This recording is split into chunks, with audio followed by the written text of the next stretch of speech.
Muy bien, Fernando Tuesta está con nosotros. Bienvenido, Fernando. Gracias por la invitación. ¿Fue una buena o mala decisión la tomada por el Jurado Nacional de Elecciones? Fue una decisión oportuna en el sentido de estamos todavía algunos días al límite de la fecha de inscripción de candidaturas. Hubiera sido mejor que se pronuncie antes, ¿no? Creo que se han perdido algunos días, pero en fin, yo creo que ya la decisión ha sido tomada, que era lo más importante, dar certidumbre, que las reglas de juego estén claras, y este era un tema en donde ya estaban involucrados 19 excongresistas, que creo además el número va a crecer, porque los partidos probablemente puedan convocar a algunos. Y hayan dejado en suspenso algunas postulaciones. Sí, sin duda. Por ejemplo, probablemente algunos dijeron, mire, acá hay una posibilidad que se resuelva en un sentido favorable y quizá ahora pasen a ser parte del grupo de los designados, ¿no? Porque la ley nunca habla, dicho sea de paso, de invitados, son designados, designados por la dirección del partido. Y entonces vamos a ver recién las listas definitivas el 18 de noviembre, es decir, la próxima semana. Definitivas también en parte, porque estos tienen que pasar por un periodo de tachas y luego apelaciones, que lo verá finalmente el Jurado Nacional de Elecciones, en los casos que corresponda, en el mes de diciembre, que es donde además nos estaba llegando inicialmente el jurado para resolver el tema de los excongresistas. ¿Qué cambios se incorporan a esta elección, por ejemplo, en el tema de financiamiento de campaña, de cómo se va a llevar a cabo en la campaña? Quizás lo más importante, que en esta ocasión no va a existir lo que hemos conocido como los spots de campaña. ¿Por qué? Porque ahora ya no es permitido que partidos y candidatos contraten más allá de la franja.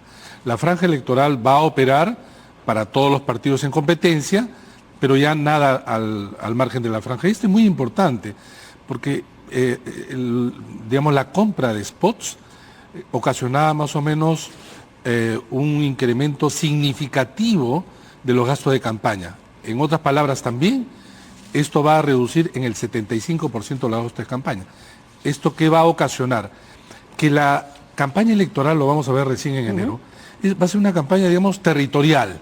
Va a ser una campaña muy parecida a la municipal, donde vamos a tener, digamos, en las calles, plazas, un despliegue muy amplio, cartelones, paneles. Digamos que esa va a ser su pero pelea con mayor. quizás una pequeña diferencia, que el alcalde distrital lo hacía solamente en su distrito, esta vez el congresista lo puede hacer en cualquier distrito, con lo cual la movilidad va a ser mayor, pero va a ser mucho más claro, por ejemplo, de dónde sacan los recursos individuales. Tú vas a tener más o menos unas 20 partidos solo en Lima, multiplica por 36, ahí estamos hablando de 720 campañas, mini campañas solo en Lima.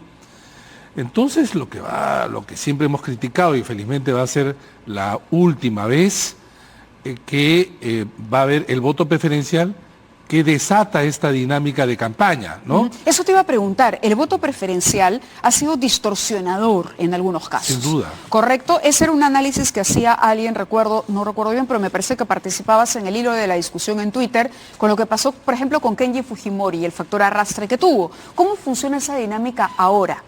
Es decir, por ejemplo, Rosa Bartra, ¿qué implicancias puede tener para Solidaridad Nacional? Hay que tener mucho cuidado. El arrastre se da generalmente entre una lista presidencial y una lista parlamentaria. Pero el porque cabeza de lista... Sí, acá viene el tema. Como hay voto preferencial, cada uno baila con su pañuelo. ¿Sí? Nadie va a decir, vota por el número 1, el número 2 y además por mí. Cada uno hace campaña para sí sola. Ese es un primer tema. El segundo tema es que el voto preferencial no es obligatorio. ¿Y esto qué quiere decir? Que lo que importa son los votos por la lista. Hay gente que va a votar solo por la lista y no va a votar preferencial.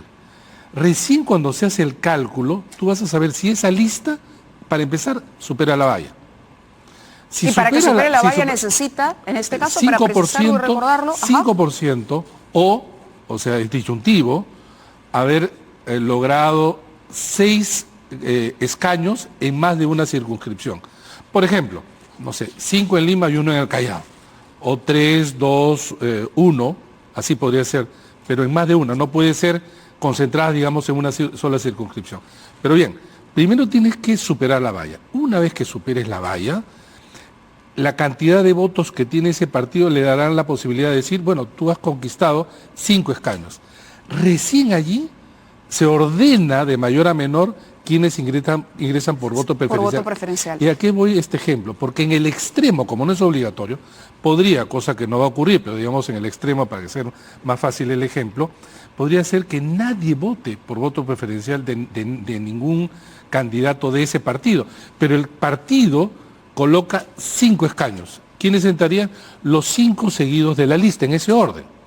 Pero normalmente hay gente que vota por voto preferencial, pero no es mucho la gente.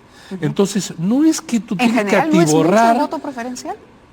Mira, nosotros hicimos un estudio en el año 2000 y 2001 sobre el voto preferencial, en una comparación, un trabajo que se hizo en OMPE, en Lima y en Huamanga. Y allí más o menos solo un tercio votaba de manera preferencial. Entonces, no es tanto atiborrar de votos el primero para que con sus votos genere más votos, sino que podría ser que muy poca gente vote preferencial, pero lo que importa son los votos por el partido. Y entonces esta idea, que he visto que con frecuencia se ha extendido como hay que votar por una locomotora que arrastre, no es tan cierto. Hay que votar por el partido. Y en ese sentido, y acá viene una segunda mirada, en relación a qué va a pasar con la franja. Porque resulta ser que la franja generalmente se otorgaba a los partidos y que hacían los partidos. Hacían campaña por el presidente. Claro. O sea, la franja siempre era para el presidente. Claro. No por ley, sino porque el presidente tenía pues el mensaje, digamos, nacional, y de ahí se colgaban las listas parlamentarias. No ahora hay que vender al partido. Pero, exactamente, pero ¿sabes qué? La OMP le va a entregar el tiempo al partido. El partido, ¿sabes lo que tendría que hacer? Repartirlo entre 130. Eso hace que a cada uno le toque... Es un desperdicio de la franja. Es un desperdicio de la franja. Pero entonces lo que creo que debe hacer, o van a hacer los partidos, es usar la franja para justamente llamar a votar por el partido en términos genéricos y no individualmente. De acuerdo, tenemos que ir a una pausa muy breve, pero regresamos con una reflexión interesante al final, porque, a ver, la gente ha respondido a encuestas en Datum hoy y el 77% quiere votar por alguien que no haya sido jamás congresista y solo el 8% por alguien que haya sido congresista, y eso va en contra un poco de lo que se postulaba en la reforma política de fortalecer la militancia. La gente sigue prefiriendo al invitado que al militante, por lo menos en la situación, en la fotografía del momento. Sí, claro, el contexto. Vamos a la pausa y regresamos con Fernando Tuesta.